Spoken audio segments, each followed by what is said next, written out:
नमस्कार शेतकरी मित्रांनो, तूर उत्पादक शेतकऱ्यांसाठी आनंदाची आणि महत्त्वाची बातमी आलेली आहे मित्रांनो। आज 10 जानेवारी 2026 शनिवार आज तुरीच्या दरात पुन्हा एकदा झपाट्याने बदल पाहायला मिळत असून जालना आणि गेवराई या ठिकाणी 8400 ते 600 रुपयाचा तुरीला दर मिळालेला आहे।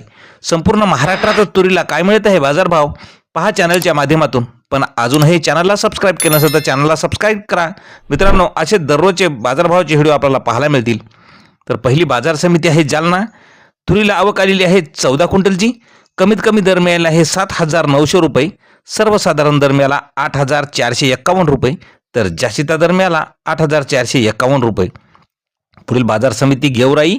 तुरीचा वाण काळा। काळ्या तुरीला आवक आलेली आहे 2 क्विंटलची। कमीत कमी दर मिळाला आहे 8600 रुपये। सर्वसाधारण दर 8640 रुपये तर जास्तीचा दर मिळाला 8690 रुपये। पुढील बाजार समिती आहे सोलापूर। आवक आलेली आहे 209 क्विंटलची। कमीत कमी दर मिळाला आहे 6000 रुपये। सर्वसाधारण दर 6800 रुपये तर जास्तीचा दर मिळाला 7180 रुपये। पुढील बाजार समिती लातूर। लाल तुरीला आवक आलेली आहे 3325 क्विंटलची। कमीत कमी दर मिळाला आहे 6700 रुपये।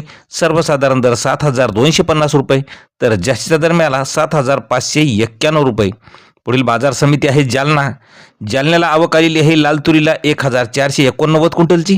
कमीत कमी दर मिळाला 5700 रुपये। सर्वसाधारण दर 7000 रुपये तर जास्तीचा दर मिळाला 7575 रुपये। पुढील बाजार समिती आहे अकोला। लाल तुरीला आवक आलेली आहे 435 क्विंटलची। कमीत कमी दर मिळाला 6070 रुपये। सर्वसाधारण दर मिळाला 7000 रुपये तर जास्तीचा दर मिळाला 7400 रुपये। पुढील बाजार समिती अमरावती। तुरीला आवक आलेली आहे 570 क्विंटलची। कमीत कमी दर मिळाला 6800 रुपये। सर्वसाधारण दर 7062 रुपये तर जास्तीचा दर मिळाला 7325 रुपये। पुढील बाजार समिती धुळे। लाल तुरीला आवक आलेली आहे 25 क्विंटलची। कमीत कमी दर मिळाला 3850 रुपये। सर्वसाधारण दर 6600 रुपये तर जास्तीचा दर मिळाला 6890 रुपये। शेवटची बाजार समिती जळगाव। लाल तुरीला आवक आलेली आहे 33 क्विंटलची।